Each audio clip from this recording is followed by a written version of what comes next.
नमस्कार दोस्तों, स्वागत है आपका अपने YouTube चैनल पर। ये हमारा करंट अफेयर्स का थर्ड वीडियो है। इसके पहले मैं आपको 2020 के स्पोर्ट्स इवेंट उसका वीडियो दे चुका हूँ, और जो हमारा इंडिया की रैंक होती है, जो अलग अलग इंडेक्स होते हैं, India's rank on different index, वो आपको दे चुका हूँ। ये थर्ड है हमारा अपॉइंटमेंट्स के ऊपर। इसके बाद मैं आपको कवर कराऊंगा लास्ट के 6 मंथ्स के करंट अफेयर्स, वो 2 पार्ट में आएगा। तो अभी आज के वीडियो में हम लोग डिस्कस करेंगे इंपॉर्टेंट अपॉइंटमेंट्स के बारे में। बहुत इंपॉर्टेंट है, आपके एग्जाम में पूछा गया है, 2018 में पूछा गया है, इसलिए पूरी की पूरी लिस्ट है, आपको लर्न करनी पड़ेगी। इसके साथ साथ आपको क्या करना होगा, अभी अगर आपका वीडियो देखने का मन है तो देखिए, नहीं देखने का मन है तो मत देखिए। PDF मैंने टेलीग्राम पर दे दिया है, आप PDF वहाँ से डाउनलोड कर लीजिए। और अगर आपको लगता है कि अभी नहीं पढ़ना चाहिए, हमें लास्ट में पढ़ना है, तो आप PDF ले लीजिए और जिस दिन आपका एग्जाम है उस दिन एक दिन पहले रात में बस पूरी लिस्ट पढ़ लीजिएगा। ठीक है, तो चलिए शुरू करते हैं, देखते हैं कौन कौन से इंपॉर्टेंट अपॉइंटमेंट्स हैं। जैसे कि सबसे पहले अगर हम बात करी जाए तो सबसे पहले बात करते हैं प्रेसिडेंट की। मिस्टर रामनाथ कोविंद, ये प्रेसिडेंट साहब हैं हमारे, और इंडिया के 14th प्रेसिडेंट हैं। ये याद रखिएगा, ब्रैकेट में मैंने नंबर मेंशन कर दिया है, ये 14वें राष्ट्रपति हैं। ठीक है। वाइस प्रेसिडेंट वेंकैया नायडू, ये 13th वाइस प्रेसिडेंट है, 13वें उपराष्ट्रपति, और इसके साथ साथ ये राज्यसभा के चेयरमैन भी हैं। जैसे आपको पता होगा, जो हमारी संसद है, पार्लियामेंट, वहाँ पर 2 अलग अलग, एक लोकसभा है, एक राज्यसभा है। लोकसभा है और एक राज्यसभा है, यही 2 तो होती है। लोकसभा को हम बोलते हैं लोअर हाउस या lower house of parliament. Rajya Sabha को हम बोलते हैं अपर हाउस। ठीक है, अपर हाउस। इसमें आपकी जो सीट्स होती हैं वो होती हैं 245, इसमें जो आपकी सीट्स होती हैं वो 543। लोकसभा में 543 सीट्स होती हैं, 543। और जो लोकसभा के मेंबर होते हैं वो किसके द्वारा चुन के आते हैं, किसके द्वारा इलेक्ट करके आते हैं? जो हमारे कॉमन पीपल, आम जनता जो वोटिंग करती है, इसके चुनाव होते हैं, संसद वहाँ से चुन के आते हैं। राज्यसभा के जो मेंबर्स होते हैं, टोटल मेंबर्स होते हैं 245, जिसमें कि 233 मेंबर्स अलग अलग स्टेट के जो हमारे MLAs होते हैं उनके द्वारा चुने जाते हैं। 233 मेंबर्स अलग अलग स्टेट के MLAs होते हैं, उनके द्वारा, MLA member of legislative assembly, उनके द्वारा चुने जाते हैं। बाकी बचते हैं कितने? 12। ये जो 12 बचते हैं इनको अपॉइंट करते हैं प्रेसिडेंट, यानी कि रामनाथ कोविंद साहब। ठीक है, कंफ्यूज मत होइएगा, राज्यसभा अलग होता है, लोकसभा अलग होता है। तो राज्यसभा में होता है राज्यसभा चेयरमैन, तो राज्यसभा का चेयरमैन कौन है? वेंकैया नायडू।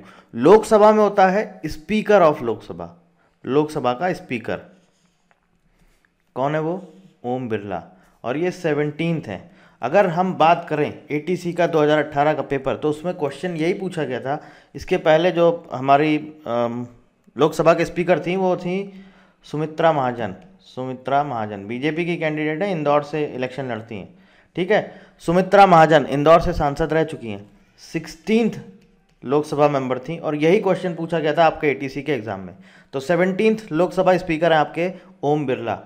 इसके बाद बात करते हैं चीफ जस्टिस ऑफ इंडिया, मुख्य न्यायाधीश शरद अरविंद बोबडे, ये हैं 47th chief justice of India. Prime minister आप सबको पता होगा, मैं यहाँ पर डिस्कस करना भूल गया, नरेंद्र मोदी 14वें प्रधानमंत्री हैं, 14th prime minister of India. Chief justice of India Sharad Arvind Bobde 47th। अब ये इंपॉर्टेंट है, पहले लोकपाल चुने गए थे पिनाकी चंद्र घोष। ये 2 इंपॉर्टेंट हैं, बहुत इंपॉर्टेंट पोस्ट है, क्योंकि फर्स्ट अपॉइंट हुए हैं, पहले बने हैं। तो आपको ये ध्यान रखना है, आपको ये हो सकता है पूछा जा सकता है, ज़रूर याद करिएगा। First Lokpal of India, Bharat के पहले Lokpal Pinaki Chandra Ghosh.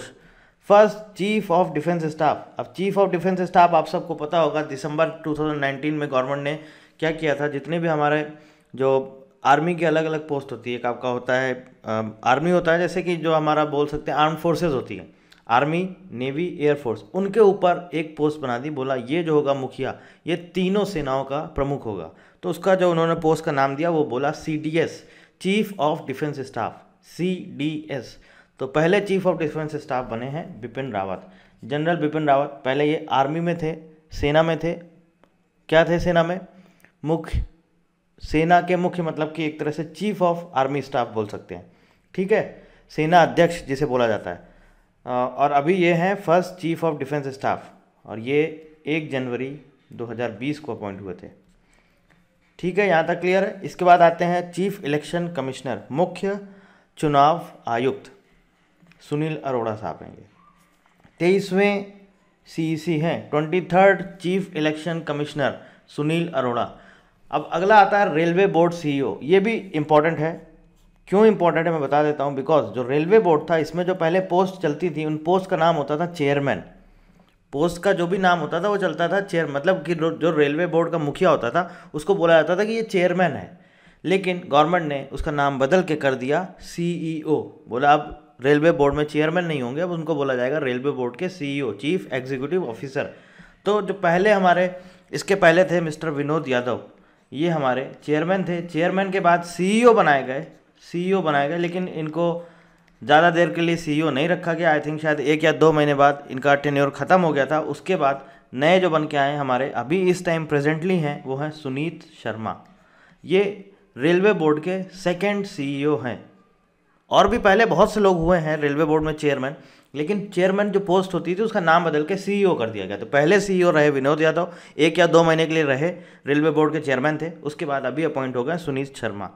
Chief information commissioner यानी कि मुख्य सूचना आयुक्त, ये नए अपॉइंट हुए हैं, इंपॉर्टेंट है। अभी शायद लास्ट ईयर अपॉइंट हुए हैं दिसंबर या नवंबर में, एग्जैक्ट नहीं मालूम कब हुए हैं, लेकिन इंपॉर्टेंट है। आप इसको भी पढ़ सकते हैं क्योंकि अभी रिसेंटली अपॉइंट हुए हैं। Chief information commissioner Yashvardhan Kumar Sinha. अब बात करते हैं controller and auditor general of India, CAG, CAG जिसे बोला जाता है। ये हमारे बने हैं गिरीश चंद्र मुर्मू। अभी नए बने हैं, 14th CAG हैं ये, 14वें CAG 14th।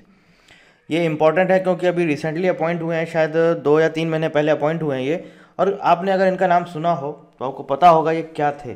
गिरीश चंद्र मुर्मू ये आपका जम्मू एंड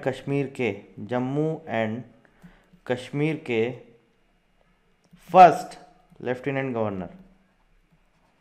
आप कहेंगे साहब फर्स्ट कैसे हो गए, तो आप सबको पता है जम्मू कश्मीर पहले एक राज्य था।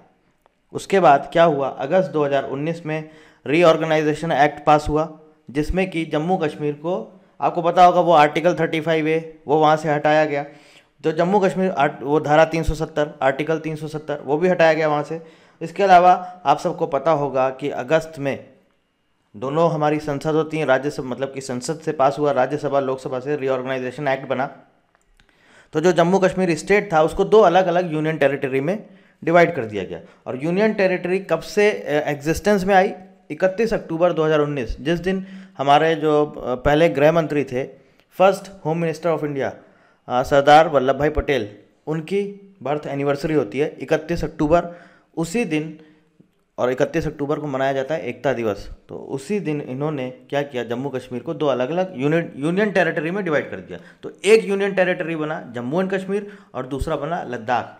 तो देखिए जो हमारे स्टेट होते हैं, स्टेट में होते हैं आपके चीफ मिनिस्टर्स और गवर्नर्स, लेकिन जो हमारे यूनियन टेरिटरीज होते हैं वहाँ पर होते हैं आपके lieutenant governors, except 2 union territories. Union territories में आपके होते हैं लेफ्टिनेंट गवर्नर, सिर्फ 2 यूनियन टेरिटरी को छोड़ दिया जाए, जैसे कि न्यू दिल्ली और पुडुचेरी, यहाँ पर चीफ मिनिस्टर होते हैं। बाकी सभी जितनी भी यूनियन टेरिटरीज हैं वहाँ पे लेफ्टिनेंट गवर्नर्स होते हैं, दिल्ली और पुडुचेरी को छोड़कर। तो फर्स्ट लेफ्टिनेंट गवर्नर थे ये जम्मू एंड कश्मीर के। लद्दाख की बात करी जाए तो वो भी आपको नाम याद होना चाहिए। 2 अलग अलग यूनियन टेरिटरी बने थे, एक जम्मू कश्मीर बना था, एक लद्दाख बना था। तो लद्दाख के जो फर्स्ट लेफ्टिनेंट गवर्नर थे वो हैं, मतलब अभी भी हैं, मिस्टर RK माथुर, ठीक है। और जम्मू कश्मीर के थे गिरीश चंद्र मुर्मू, लेकिन अभी गिरीश चंद्र मुर्मू को क्या बना दिया गया, CAG बना दिया है। 14वें CAG हैं, 14 CAG। और आपको पता होना चाहिए इस टाइम पर जम्मू एंड कश्मीर का लेफ्टिनेंट गवर्नर कौन है, मिस्टर मनोज कुमार सिन्हा, ठीक है। चलते हैं आगे, अटॉर्नी जनरल ऑफ इंडिया। अब देखिए भाई साहब ये क्या होता है अटॉर्नी जनरल ऑफ इंडिया। अभी प्रेजेंटली है हमारे मिस्टर KK वेणुगोपाल, 15वें attorney general of India, 15th। जैसे मान लीजिए आपको सपोज कि आपको केस कुछ भी हो सकता है, कोई भी केस हो, आपको कोर्ट में लड़ना होता है कोई केस, तो आप डायरेक्ट जाके वहाँ कोर्ट में केस नहीं लड़ सकते हैं, आपको एक वकील को हायर करना पड़ता है। एक वकील होता है जो आपकी तरफ से ऑन बिहाफ ऑफ यू आपकी तरफ से केस लड़ता है। तो ऐसे ही भारत सरकार की तरफ से जो केस लड़ते हैं उनको हम बोलते हैं अटॉर्नी जनरल ऑफ इंडिया। एक तरह से इनको ये भी बोला जाता है law officer of India, law officer of India, ये हैं first law officer of India. Attorney general को ये भी बोला जाता है first law officer of India. Bharat सरकार की तरफ से ये वकील होते हैं, तो इनको बोला जाता है attorney general of India. K Venugopal 15th attorney general of India है। इसके बाद दूसरा आता है सॉलिसिटर जनरल ऑफ इंडिया। ये क्या है? ये भी वही पोस्ट है, ये है second law officer of India. Second law officer of India, solicitor general of India. अभी तुषार मेहता हैं 23rd solicitor general of India. Bharat सरकार की तरफ से जो भी केसेस चलते हैं जो नेशनल लेवल पे होते हैं, तो भारत सरकार के ये आधिकारिक वकील हैं, अटॉर्नी जनरल ऑफ इंडिया और सॉलिसिटर जनरल ऑफ इंडिया। अगर attorney general of India available नहीं होते हैं तो उनकी जगह पर जो second law officer of India, जिन्हें सॉलिसिटर जनरल ऑफ इंडिया बोला जाता है, जो कि तुषार मेहता है, ये जाकर वहाँ पर केस रखते हैं, भारत सरकार का पक्ष रखते हैं। तो ये है हमारे 23rd solicitor general of India. इसके बाद आता है chief economic adviser Krishnamurthy Subramanian. अब ये चीफ इकोनॉमिक एडवाइज़र क्या है, तो आपको बता दूं, जो हमारा बजट बनता है, इकोनॉमिक सर्वे बनता है, फाइनेंस मिनिस्ट्री बनाती है। फाइनेंस मिनिस्ट्री में मेन होता है चीफ इकोनॉमिक एडवाइज़र। तो देखा जाए तो मेन काम इनका यही होता है इकोनॉमिक सर्वे और बजट को प्रिपेयर करना, तो वो यही बनाते हैं चीफ इकोनॉमिक एडवाइज़र। और कौन है अभी? Krishnamurthy Subramanian 17th chief economic adviser हैं। 17वें chief economic adviser Krishnamurthy Subramanian. अब कुछ इंपॉर्टेंट मिनिस्टर्स के नाम हैं, ये भी आप पढ़ लीजिए। पूरा लिस्ट नहीं आपको पढ़नी है, अगर पढ़ लेते हैं तो बहुत अच्छा है, क्योंकि यार कहीं से भी कुछ भी पूछ लिया जाता है, पता नहीं रहता है कहाँ से पूछा जाएगा। तो कोशिश ये रहता है आपको कि ज़्यादा से ज़्यादा आप पढ़ सको तो बेटर रहता है। होम मिनिस्टर, गृह मंत्री हमारे अमित शाह हैं। फाइनेंस मिनिस्टर वित्त मंत्री Nirmala Sitharaman. Defence minister Rajnath Singh. Railway minister Piyush Goyal. External affairs minister मतलब कि विदेश मंत्री सुब्रमण्यम जयशंकर। एचआरडी मिनिस्टर या बोल सकते हैं हम एजुकेशन मिनिस्टर या बोल सकते हैं शिक्षा मंत्री Ramesh Pokhriyal Nishank. Human resource development. Agriculture minister कृषि मंत्री Narendra Singh Tomar. Law and justice minister कानून मंत्री रविशंकर प्रसाद। इंफॉर्मेशन एंड ब्रॉडकास्टर मिनिस्टर सूचना एवं प्रसारण मंत्री कौन है? प्रकाश जावड़ेकर। ठीक है। रेलवे मिनिस्टर पीयूष गोयल जो हैं ये हमारे कॉमर्स मिनिस्टर भी हैं, कॉमर्स मिनिस्टर। ठीक है, यहाँ तक क्लियर हो गया। आगे चलते हैं, कुछ और इम्पोर्टेंट देख लेते हैं। अब देखिए भाई साहब, ये आपके एटीसी के एग्ज़ाम में पूछा गया था 2018 में। सेबी का चेयरमैन कौन है? अजय त्यागी साहब हैं और अभी भी यही हैं। ठीक है। कंपटीशन कमीशन ऑफ इंडिया, इसका चेयरमैन कौन है? Devendra Kumar Sikri, competition commission of India. इसके अलावा जो अभी हमारा 15th फाइनेंस कमीशन है उसका चेयरमैन है एनके सिंह। यूपीएससी के चेयरमैन है प्रदीप जोशी, अभी अपॉइंट हुए हैं कुछ मंथ पहले, तो ये आपको याद रखना इंपॉर्टेंट है क्योंकि लेटेस्ट अपॉइंटमेंट है। और उसमें इस लिस्ट में सबसे ज़्यादा इंपॉर्टेंट जो नाम आता है वो आता है एसबीआई चेयरमैन। नए अपॉइंट हुए हैं दिनेश कुमार खारा एसबीआई के नए चेयरमैन बने हैं। इंपॉर्टेंट है, इसको ज़रूर याद रखिएगा। इसके अलावा IRDAI insurance regulatory development authority of India, इसके आपके जो चेयरमैन हैं ये हैं सुभाष चंद्र खुंटिया। देखो भाई, लिस्ट है, आपको लर्न तो करना ही पड़ेगा। अब आप ये नहीं बोल सकते कि मैं ये नहीं पढ़ूंगा, मैं और नहीं पढ़ूंगा। मैंने इसीलिए आपको PDF दे दिया है। आपको लगता है नहीं पढ़ना है, नहीं वीडियो देखना है, मत देखो। जब आपको एग्ज़ाम हो उसके एक दिन पहले बस रात में बैठ जाओ और पूरी घोट लो, पूरी रट लो, कुछ भी करो, कैसे भी करो, एटलीस्ट आपको पता होना चाहिए। 7th पे कमीशन का चेयरमैन कौन है? अशोक कुमार माथुर। सिडबी के चेयरमैन हैं मोहम्मद मुस्तफ़ा। नाबार्ड के चेयरमैन हैं हमारे Harsh Kumar Bhanwala. IFCI industrial finance corporation of India, इसके CEO हैं डॉक्टर इमंदी शंकरा राव। अभी आप कंफ्यूज मत होइएगा, मैंने आपको बताया था इसके पहले वाले वीडियो में भी कि आप जैसे सूटेबल हो आप वैसे पढ़िए। आपको लगता है कि मैं अपनी खुद से एक शॉर्टकट ट्रिक बना सकता हूँ, एक लिस्ट अपनी बना सकता हूँ, तो आप वैसे बना सकते हो। बस ये है कि आपको 10 जगह जाके आप ढूंढना नहीं पड़ेगा कंटेंट, मैंने आपको यहाँ पर दे दिया है। तो आप यहाँ इसी PDF से अपनी खुद से एक अलग शॉर्ट ट्रिक बना लो, तो आपके लिए और बेनिफिशियल होगा। आगे चलते हैं। नेशनल स्टॉक एक्सचेंज के चेयरमैन हैं मिस्टर विक्रम लिमाय। ये एक बार आप शायद कंफर्म कर लीजिएगा, कि मुझे एग्जैक्ट याद नहीं आ रहा है, एक बार कंफर्म कर लीजिएगा। शायद एग्जैक्ट एक बार चेक कर लीजिएगा, मुझे किर्लोस्कर करके हैं, शायद वो अपॉइंट हुए हैं, तो बस एक बार देख लीजिएगा, ये आप चेक कर लीजिएगा। मुझे एग्जैक्ट याद नहीं आ रहा कौन है इस टाइम पर चेयरमैन, शायद ये बदल चुके हैं। आगे आ जाते हैं chairman Bombay stock exchange Shri Ashish Kumar Chauhan. LIC के चेयरमैन, हाँ ये भी आपको याद रखना है, ये भी इंपॉर्टेंट है। LIC के चेयरमैन है MR कुमार। देखो भाई, मैंने पूरी करी है कि कहीं से लिस्ट में कुछ भी गड़बड़ी ना हो। अगर हो सकता है कि कहीं कोई चीज़ गड़बड़ी हो तो आप मुझे बता देना, तो मैं PDF में चेंज कर दूंगा। वैसे पूरा कंटेंट कहीं से भी गलत नहीं है। जो लगेगा मुझे कि हाँ कुछ गलत दे दिया है मैंने, मैं आपको खुद ही बता दूंगा। फिक्की के प्रेसिडेंट हैं डॉक्टर संगीता रेड्डी। फिक्की की प्रेसिडेंट हैं डॉक्टर संगीता रेड्डी। PFRDA के चेयरमैन हैं हेमंत जी कॉन्ट्रैक्टर। ये भी इंपॉर्टेंट है आपका। ट्राई के chairman telecom regulatory authority of India, अभी नए अपॉइंट हुए हैं doctor PD Vaghela. Doctor PD Vaghela नए अपॉइंट हुए हैं, आपको याद रखना है। इसके साथ साथ प्रेस इंफॉर्मेशन ब्यूरो PIB के चेयरमैन हैं Sitanshu car.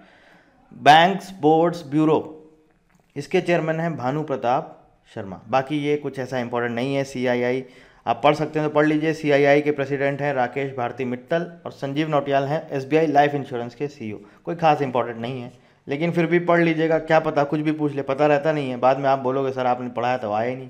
Rakesh Bharti Mittal president CII के। आगे आ जाइए, यहाँ पे अब हम कुछ बात करेंगे, कुछ हमारे डिफेंस के ऑर्गेनाइजेशंस हैं इंपॉर्टेंट, उनके बारे में बात करेंगे। ज़रूरी जो हमारे ऑर्गेनाइजेशंस हैं यहाँ पर देखिए। पहले तो कुछ हैं। एसोचैम, इसके प्रेसिडेंट हैं संदीप जजोदिया। एसोचैम के प्रेसिडेंट हैं Sandeep Jajodia. National statistical commission, इसके चेयरमैन हैं Radha Vinod Varman. Archaeological survey of India ASI, इसके डायरेक्टर जनरल हैं श्रीमती V विद्यावती। ED के डायरेक्टर, ये इंपॉर्टेंट है, नए अपॉइंट हुए हैं, ये इंपॉर्टेंट है, ज़रूर याद रखिएगा। संजय कुमार मिश्रा जी बनाए गए हैं ED के डायरेक्टर। ठीक है, याद रखिएगा, इंपॉर्टेंट है। ये देखिए, ये मैं आपको पहले डिस्कस कर रहा था। आर्मी स्टाफ, इसके चीफ हैं जनरल MM नरावने। कौन से हैं? 27 चीफ ऑफ आर्मी स्टाफ, 27वें सेना अध्यक्ष MM नरावने। मनोज मुकुंद नरावने करके नाम है इनका, Manoj Mukund Naravane. Chief of naval staff admiral Karambir Singh, 24वें चीफ ऑफ नेवल स्टाफ हैं। और राकेश कुमार सिंह RKS भदौरिया भी नाम है, 26 चीफ ऑफ एयर स्टाफ, 26वें चीफ ऑफ एयर स्टाफ हैं। ठीक है, वायुसेना प्रमुख, 26 वायुसेना प्रमुख। इंटेलिजेंस ब्यूरो, इसके डायरेक्टर हैं अरविंद कुमार। इंटेलिजेंस ब्यूरो, इसके डायरेक्टर हैं Arvind Kumar. National testing agency अभी नई बनाई गई है, ये आप सभी को पता होगा कि आने वाले समय में हमारे देश में सारे कॉम्पिटिटिव एग्ज़ाम्स के लिए एक ही एग्ज़ाम होगा, तो वो कंडक्ट कराएगा नेशनल टेस्टिंग एजेंसी। और नेशनल रिक्रूटमेंट एजेंसी करके है, मुझे नाम नहीं मालूम क्या नाम है वो आपका। ये जितने भी आगे आपको जो कॉम्पिटिटिव एग्ज़ाम्स हैं IBPS SSC, मतलब आपको 10 जगह फॉर्म नहीं भरने होंगे, आपको 10 जगह एग्ज़ाम देने नहीं जाना होगा, उनके सबके लिए सिर्फ एक कॉमन पेपर होगा। वो आपका कॉमन पेपर कंडक्ट कराएगा नेशनल टेस्टिंग एजेंसी। तो इसके डायरेक्टर जनरल हैं Vineet Joshi. National security adviser, सभी को पता होगा नाम, Ajit Doval. Governor reserve bank of India, ये इंपॉर्टेंट है, शक्तिकांता दास। 25th गवर्नर हैं, 25वें गवर्नर हैं, 25th गवर्नर हैं शक्तिकांता दास। इसके पहले आपको पता होगा उर्जित पटेल थे, उर्जित पटेल, और उसके पहले शायद रघुराम राजन थे। चलिए आगे आ जाते हैं, ये बहुत इंपॉर्टेंट है, सारे हमारे डिफेंस का ऑर्गेनाइजेशन है, ये ज़रूर पढ़ लीजिए। और जिसके आगे न्यू लिखा है ये यानी कि ये नए अपॉइंट हुए हैं, वो तो आपको ज़रूर पढ़ने, बहुत इंपॉर्टेंट है। CBI के डायरेक्टर हैं Rishi Kumar Shukla. Director general BSF Rakesh Asthana, BSF के DG हैं डायरेक्टर जनरल राकेश अस्थाना, नए अपॉइंट हुए हैं, याद रखना आपको। इसके अलावा देखिए ITBP और NSG, इन दोनों के ही प्रमुख हैं, वो हैं SS देसवाल। SS देसवाल, पूरा नाम नहीं मालूम है, शायद सुजीत सिंह देसवाल करके ऐसे नाम है, चेक कर लीजिएगा आप एक बार। ITBP और NSG के दोनों के ही प्रमुख हैं SS देसवाल, इनको एडिशनल चार्ज दिया गया है, NSG का भी SS देसवाल को। ठीक है, CRPF director general AP Maheshwari. CISF central industrial security forces, इसके डायरेक्टर जनरल हैं सुबोध कुमार जायसवाल, नए अपॉइंट हुए हैं, इंपॉर्टेंट है। NIA national investigation agency, director general हैं योगेश चंद्र मोदी। NDRF डायरेक्टर जनरल हैं Sanjay Kumar, NDRF national disaster relief force, NDRF Sanjay Kumar इसके डायरेक्टर जनरल हैं। ठीक है, रॉ, इसके चीफ हैं समंत गोयल। यहाँ तक क्लियर है। अब आगे आ जाते हैं, कुछ इंपॉर्टेंट कमीशंस हैं, उनकी भी लिस्ट है, वो भी आपको यहाँ पर मैं दिखा देता हूँ। ये है हमारे कुछ important commissions. National human rights commission, इसके चेयरमैन हैं HL Dattu. National human rights commission, HL Dattu हमारे भारत के मुख्य न्यायाधीश रह चुके हैं, 42nd chief justice of India HL Dattu, ये चेयरमैन है आपके नेशनल ह्यूमन राइट्स कमीशन के। नेशनल कमीशन फॉर माइनॉरिटीज़, इसके चेयरमैन है Syed Ghayorul Hasan Rizvi. National commission for scheduled caste, इसके चेयरमैन है Ram Shankar Katheria. National commission for scheduled tribes, mister Nand Kumar Sai. National commission for backward classes, justice Vengala Eshwaraiah. National commission for women NCW, इसकी chairman है रेखा शर्मा। ये देखिए central vigilance commission, इसके आगे ब्रैकेट में लिखा गया है न्यू, ये चेयरमैन इसके अपॉइंट हुए हैं, इसका मतलब ये इंपॉर्टेंट है, अभी रिसेंटली अपॉइंटमेंट हुआ है, तो आप ये भी एक बार ध्यान रख लीजिएगा। सेंट्रल विजिलेंस कमीशन, इसके चेयरमैन हैं संजय कोठारी। अब यहाँ बात करते हैं atomic energy commission of India, इसके चेयरमैन है Shekhar Basu. Department of space के चेयरमैन हैं डॉक्टर कैलासाविदु दिवु सिवान, डॉक्टर के सिवान, जो कि इसरो के प्रमुख हैं इस टाइम पर, डॉक्टर के सिवान, ये इसरो के अभी इस टाइम पर चीफ हैं। UGC के चेयरमैन हैं DP Singh. Central water commission के चेयरमैन हैं Narendra Kumar. Space application centre के डायरेक्टर हैं श्री N पंत, और नेशनल फॉरेस्ट कमीशन के चेयरमैन हैं BN किरपाल। अब देखिए पूरी लिस्ट मैंने आपको दे दी है, PDF का लिंक डिस्क्रिप्शन में आपको दिया गया है, आप वहाँ से PDF डाउनलोड कर सकते हैं। जो भी इंपॉर्टेंट है मैंने इसमें डिस्कस कर लिया है, अगर पूछा जाएगा आपके एग्जाम में तो आपको इस लिस्ट में से एक नाम ज़रूर मिलेगा। कुछ और पूछना चाहते हैं तो आप हमें कमेंट करके बता सकते हैं, और मैं आपसे यही बोलूँगा, इसको आप PDF को अपने साथ रखिएगा, एग्ज़ाम के एक दिन पहले रात में पूरी लिस्ट ज़रूर रिवाइज करिएगा। Thank you very much and thank you for watching.